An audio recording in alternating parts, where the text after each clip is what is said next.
Welcome to true hobby channel. ഇന്ന് ഞാൻ ഉണ്ടാക്കാൻ പോകുന്നത് ബീഫ് ഫ്രൈ ആണ്. അപ്പോൾ അതിന് വേണ്ടിയിട്ട് ഞാൻ ആദ്യമായിട്ട് ഒരു പാനിൽ എണ്ണ വെച്ചിട്ടുണ്ട്. അപ്പോൾ കടുക് ഇടുന്നു. കടുക് പൊട്ടിക്കഴിയുമ്പോൾ അതിലേക്ക് ഉള്ളി അരിഞ്ഞത് 2 ഉള്ളി അരിഞ്ഞിട്ടുണ്ട്. ജിഞ്ചർ ഗാർലിക് പേസ്റ്റ് അല്ല, ജിഞ്ചർ ഗാർലിക് ചതച്ചത്, പിന്നെ നമ്മുടെ കരിയാപ്പല എല്ലാം ഇട്ട് മൂപ്പിക്കുന്നു.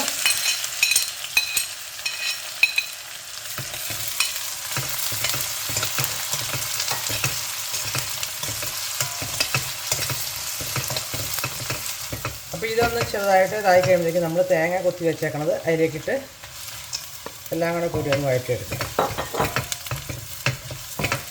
അപ്പോൾ ഈ ഉള്ളിയും തേങ്ങക്കും എല്ലാം കൂടെ കിടന്ന് അത്യാവശ്യം നല്ലതായിട്ട് മൂത്തിട്ടുണ്ട്. ഇനി അതിലേക്ക് നമ്മൾ പൊടികളിടുവാണ്.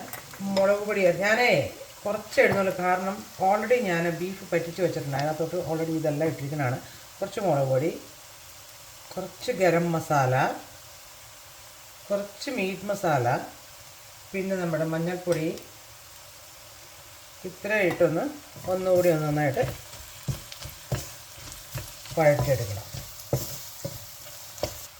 അപ്പോൾ ഇതിലേക്ക് ഞാൻ ബീഫ്, അതായത് ഇത് ഞാൻ ഓൾറെഡി മുളക് പൊടി, മല്ലിപ്പൊടി, മഞ്ഞൾപ്പൊടി, മീറ്റ് മസാല, ഗരം മസാല, ഉപ്പ് ഇത്രയിട്ട് ഞാൻ കുക്കറിനകത്തിട്ട് വറ്റിച്ച് വെച്ചിരിക്കുന്നതാണ്. അപ്പോൾ എളുപ്പമുണ്ടല്ലോ. അപ്പോൾ അത് വറ്റിച്ച് വെച്ചേക്കുന്ന സാധനം ഇതിലേക്കിട്ട് വീണ്ടും ഒന്ന് ഫ്രൈ ചെയ്തെടുക്കുന്നു.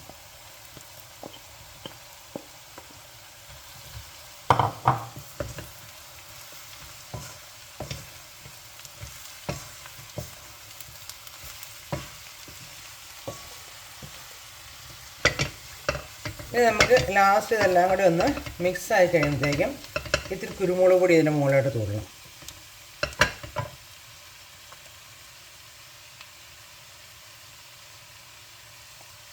എരിവിൻ്റെ അനുസരിച്ച് ആൾക്കാർക്ക് കൂട്ടിലിടാം, കുറവിടാം. ഓൾറെഡി നമ്മൾ നല്ലതായിട്ട് മസാലകളെല്ലാം ഇട്ടിട്ടുണ്ട്. അപ്പോൾ അത്യാവശ്യം എരിവുണ്ട്. ഇനി ഇതിനെ നമുക്ക് നല്ലതായിട്ടൊന്ന് പുരട്ടിയെടുക്കണം. അപ്പോൾ നമ്മുടെ ബീഫ് ഇവിടെ ഇരുന്നുണ്ട്, നല്ല ഡ്രൈ ഫ്രൈ ആയിട്ടുണ്ട്. നല്ല മണം വരുന്നുണ്ട് കേട്ടോ, ഗരം മസാലയുടെ മീറ്റ് മസാലയുടെ എല്ലാം. ഇനി ലാസ്റ്റ് അതിലേക്ക് ഞാനൊരു ശകലം ഫ്രഷ് കരിയാപ്പലയും കൂടെ ഇട്ടിട്ട് ഓഫ് ചെയ്ത് പാത്രത്തിലേക്ക് മാറ്റുവാണ്. അപ്പോൾ നമ്മുടെ ബീഫ് ഡ്രൈ ഫ്രൈ റെഡി. നല്ല തേങ്ങാക്കൊത്തുമൊക്കെ ഇട്ട് നല്ല അടിപൊളിയായിട്ടുണ്ട്. ഇനി നമുക്കിതിന് രസം കഴിച്ചു നോട്ടെ കേട്ടോ.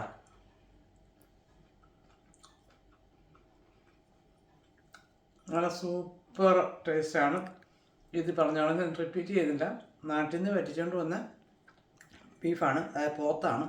കാരണം ഞാൻ ഇവിടുത്തെ ബീഫ് കഴിക്കത്തില്ലാത്തതുകൊണ്ട് നാട്ടിലെ ബീഫ് കൊണ്ടുവന്ന് ഇങ്ങനെ ഫ്രീസറിൽ വെച്ചിരുന്നതാണ്. ഇപ്പോൾ ക്രിസ്മസ് ഒക്കെ അല്ലേ, അപ്പോൾ ഇത് എടുത്തുണ്ടാക്കാമെന്ന് വിചാരിച്ചു. അപ്പോൾ ഇത് ഇഷ്ടമായെങ്കിൽ ലൈക്ക് ചെയ്യുക, ഷെയർ ചെയ്യുക, സബ്സ്ക്രൈബ് ചെയ്യുക. Okay, by.